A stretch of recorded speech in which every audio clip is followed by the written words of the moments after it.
I never thought the quiet would sound like that.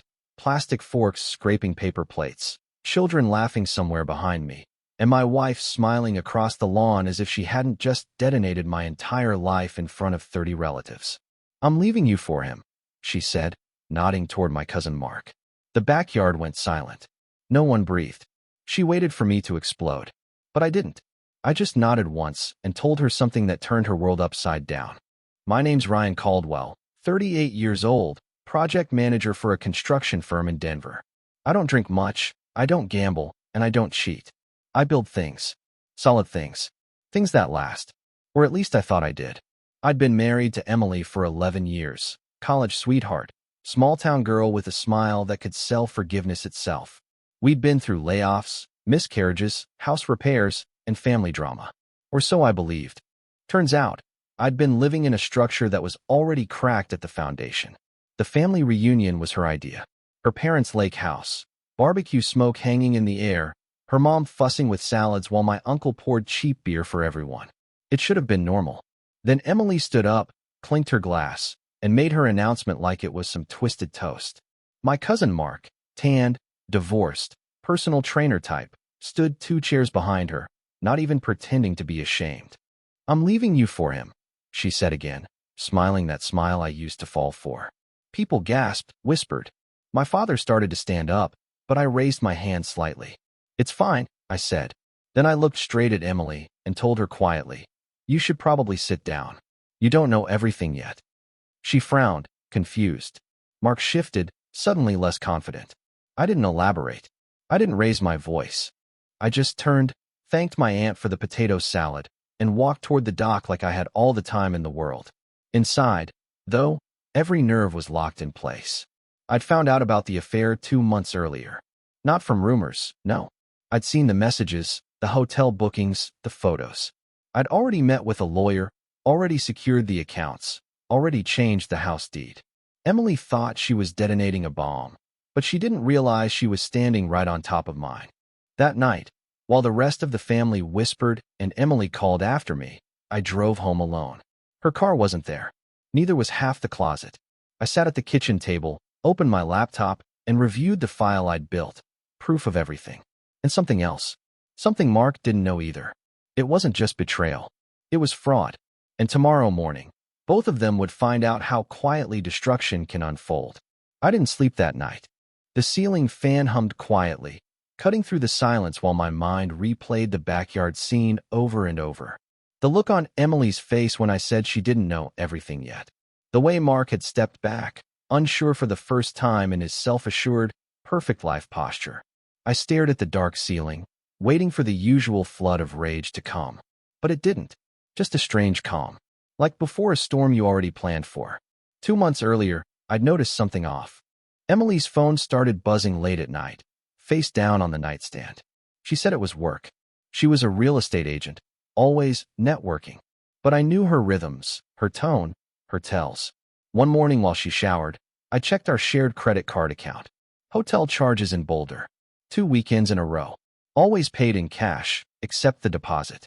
I didn't say a word. Instead, I opened a notebook and wrote 3 things. Freeze. Track. Respond. I transferred our savings into a private account under my name only. The joint one would look untouched. I also backed up every document she'd ever signed. Tax forms, mortgage papers, car loans. My lawyer, Kevin Holt, a quiet man who specialized in marital fraud, advised me to stay calm. "She's setting up a move," he said. "But it might not be about love. Could be financial." He was right.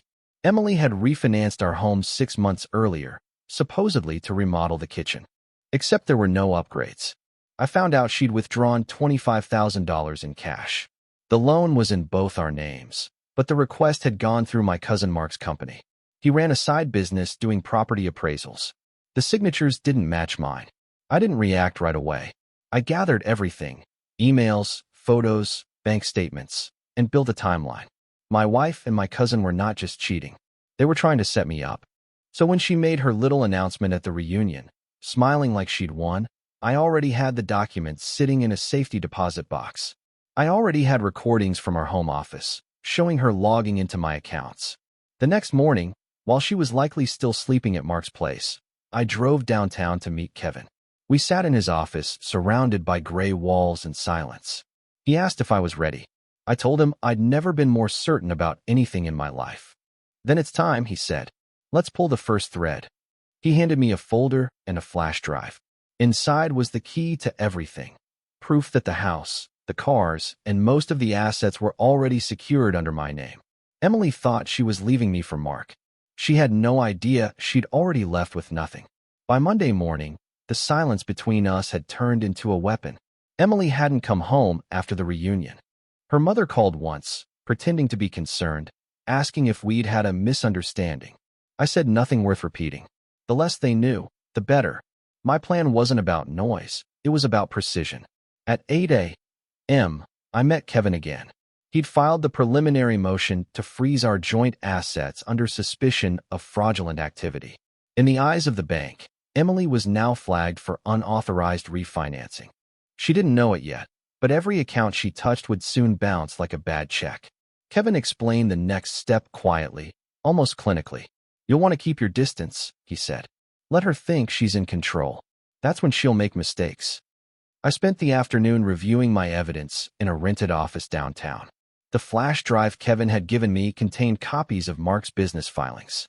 Turns out, his appraisal company wasn't legitimate. The state registration had expired 2 years earlier, but he kept using the name to authorize valuations. He'd inflated property values on at least 3 of Emily's client sales. If the bank traced those, it wouldn't just be a civil matter, it would turn criminal. By evening, my phone lit up with messages from unknown numbers. One was Mark's. He said I should take it like a man and let her be happy.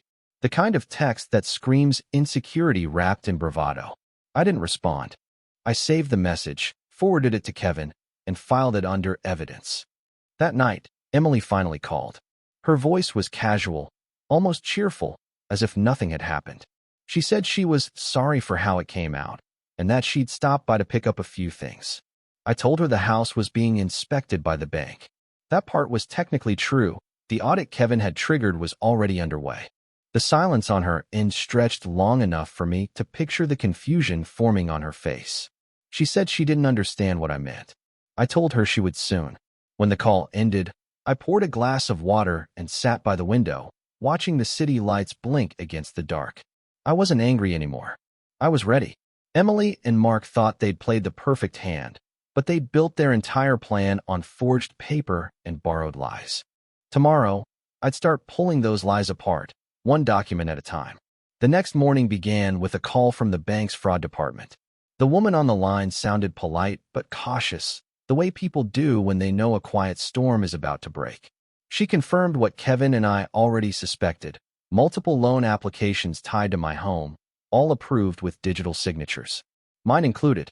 Except the version they had wasn't mine at all. The handwriting analysis flagged inconsistencies. It was enough to open an internal investigation. By noon, Emily texted me again. Short sentences. Nervous energy. She said she'd been locked out of our online accounts and that the bank was making a mistake.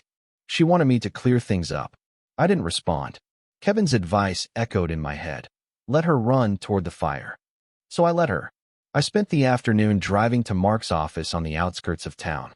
The sign out front still read, Caldwell Appraisal Services. My family name. My father's name. He'd started the business 30 years ago before retiring, proud of what he'd built. Mark had inherited the name, but not the ethics. Through the glass, I saw his car parked outside. I didn't go in. I just took a photo of the building, time-stamped it, and sent it to Kevin. Another piece of evidence. That night, I sat at my kitchen table again, the same spot where I'd once shared dinners with Emily. The silence was heavier now, but not painful. Just precise. Measured. I opened my laptop and logged into our home security system, something she'd probably forgotten existed.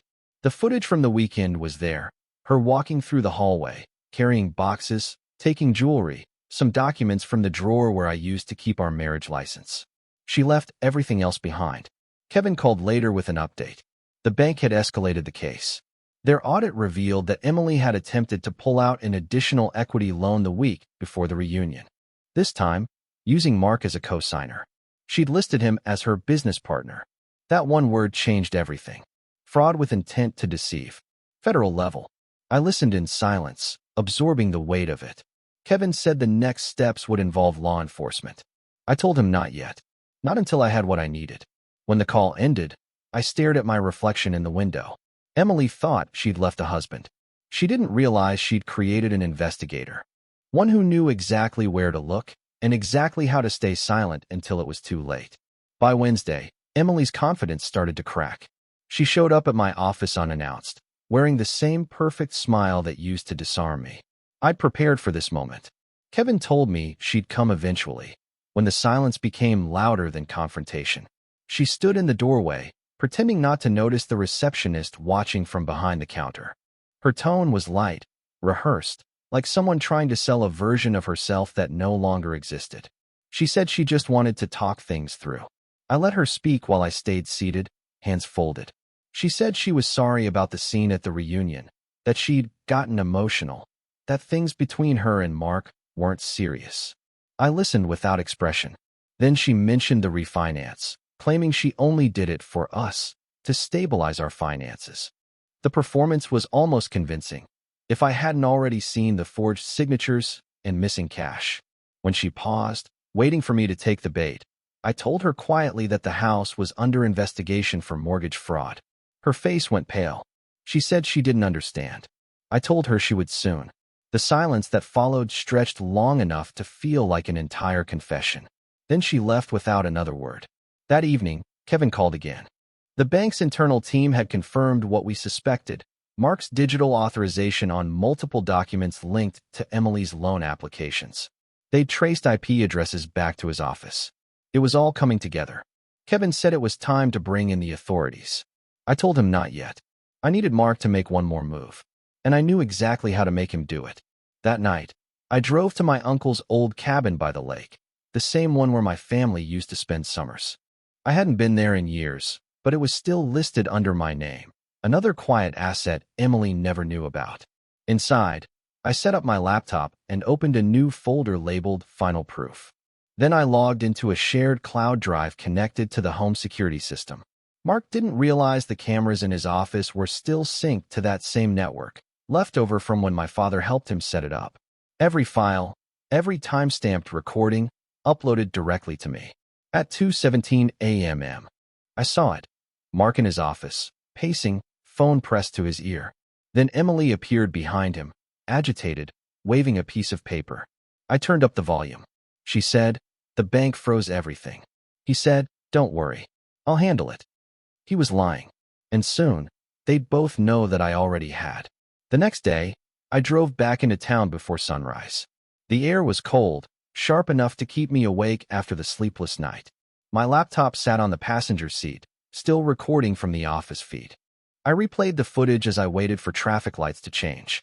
Emily and Mark arguing, voices tight with panic. She accused him of lying about the money. He told her to relax and trust him. I could hear the edge of fear in both their voices. It wasn't love holding them together now. It was shared guilt. By 9 a.m., I met Kevin at the courthouse. He'd filed the fraud complaint on my behalf, attaching the footage as supporting evidence. It was now a matter of record. Emily and Mark would soon receive formal notice. Still, I told Kevin I wanted to be the one to deliver it personally. He raised an eyebrow but didn't argue. "If you're sure," he said. I was. At noon, I pulled up outside Mark's office again. His truck was gone, but Emily's car was parked crooked in front of the entrance. I walked in, calm, steady. She was sitting behind his desk, scrolling through something on his computer. When she looked up and saw me, her expression shifted from anger to disbelief. She asked what I was doing there. I told her I was returning something that belonged to her. I placed a manila envelope on the desk. Inside were copies of the bank's investigation, screenshots of the forged signatures, and still frames from the surveillance footage. I didn't say a word while she opened it. Her hands shook as she flipped through each page. She kept whispering, "This isn't real." When she finally looked at me, her eyes were wide with panic. She asked what I wanted. I told her the truth. I wanted silence. No arguments. No reconciliation. No more pretending. Just distance. I left before she could speak again. Outside, I felt something shift, like the moment right after demolition, when the dust settles and the shape of what's gone finally appears. That evening, Kevin called to tell me the sheriff's office had accepted the case. They'd already contacted the bank and started reviewing Mark's business filings. It wouldn't be long now. I stood on my porch, watching the streetlights flicker against the dark. Emily had thought I'd be broken. Mark had thought he'd won. But neither of them understood that the quietest man in the room had already finished the fight before it even began. By Friday, the story had begun to spread. Small-town gossip moves faster than fire. My uncle called first, furious, demanding to know what I'd done to Mark. I told him to ask his son. Then I hung up. Within hours, half my extended family had picked sides without knowing the truth. That was fine. I wasn't looking for sympathy. I was looking for completion. That afternoon, Kevin forwarded me an email from the sheriff's office. The fraud division had reviewed the documents.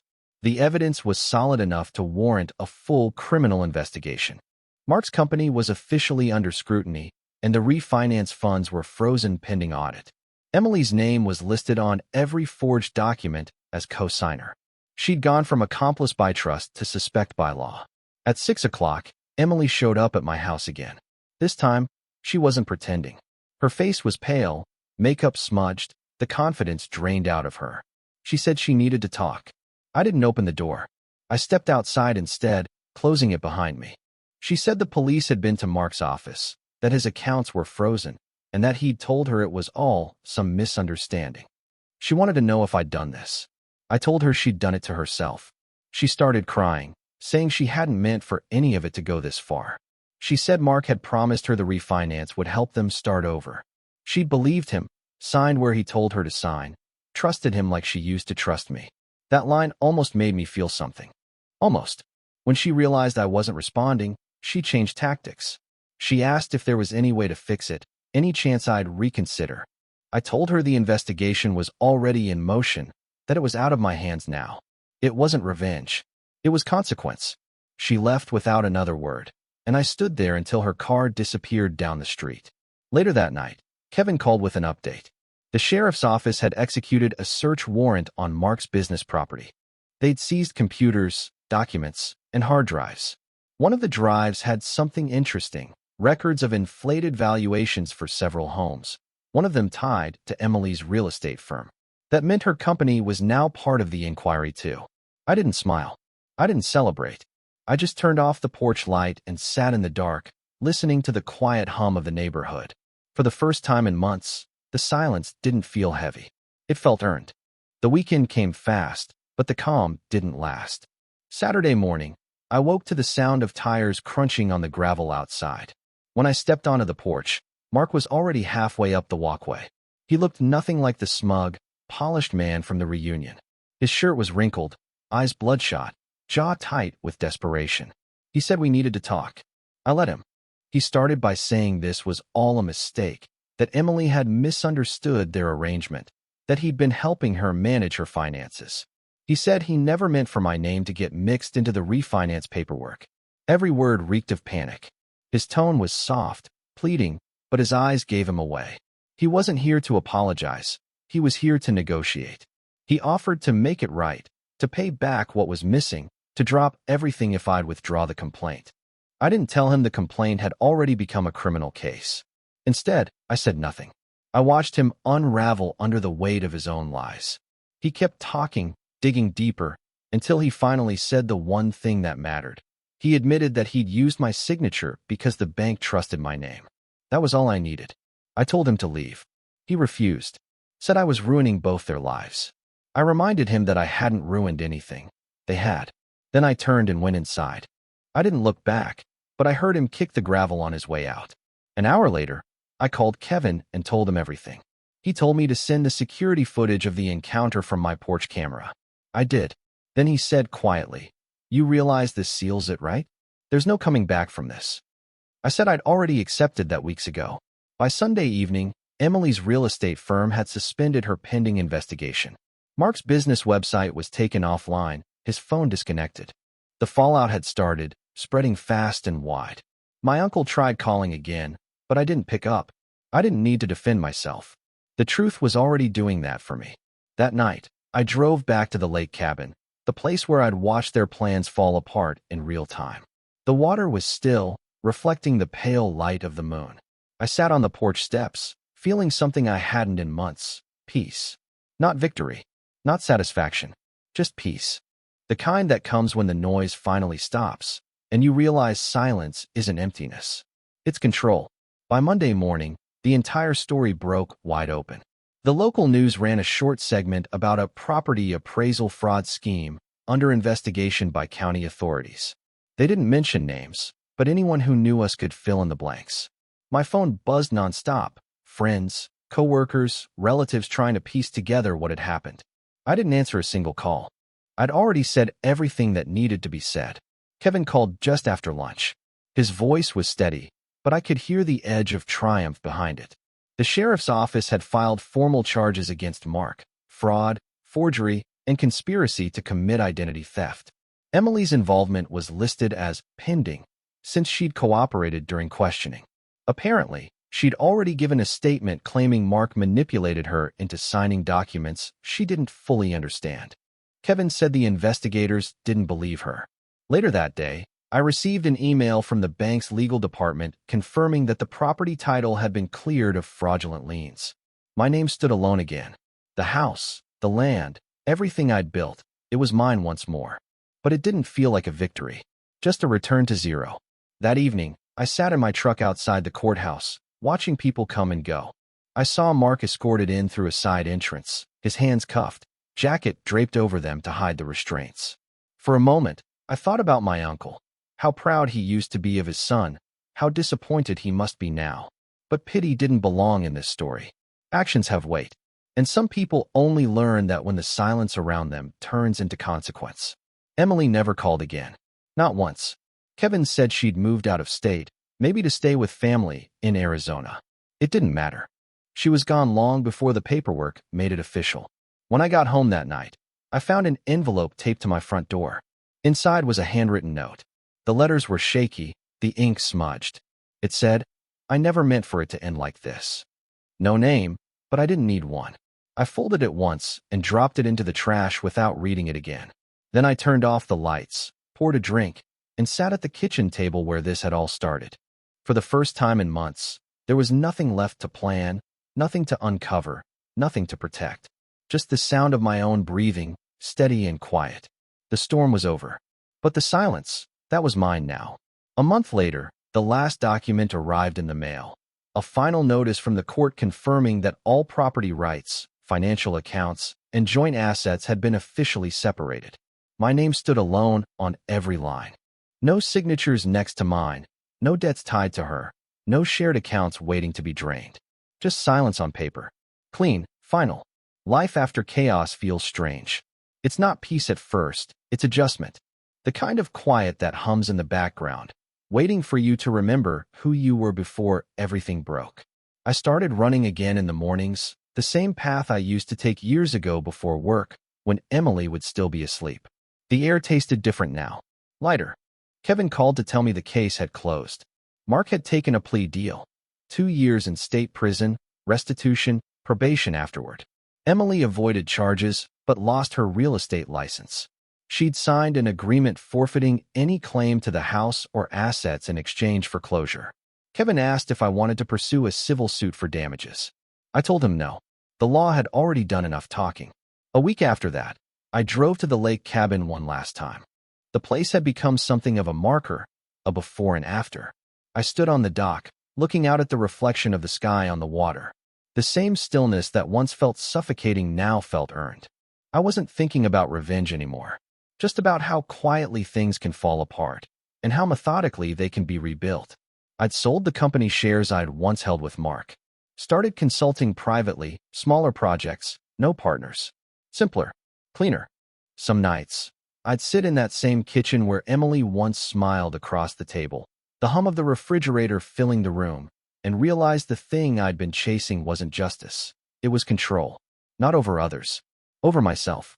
People sometimes ask if I'd ever take her back, if she called tomorrow with tears and apologies. I tell them the truth. I don't hate her. I don't love her either. I'm just done. When I think back to that day at the reunion, the laughter, the shock, the way the world seemed to tilt for a second, I remember her words clearly. I'm leaving you for him. And I remember mine, the quiet ones that followed. The ones that changed everything. You should sit down. You don't know everything yet. Turns out, she never did. Support the channel by liking, commenting, and subscribing. I promise even more interesting stories.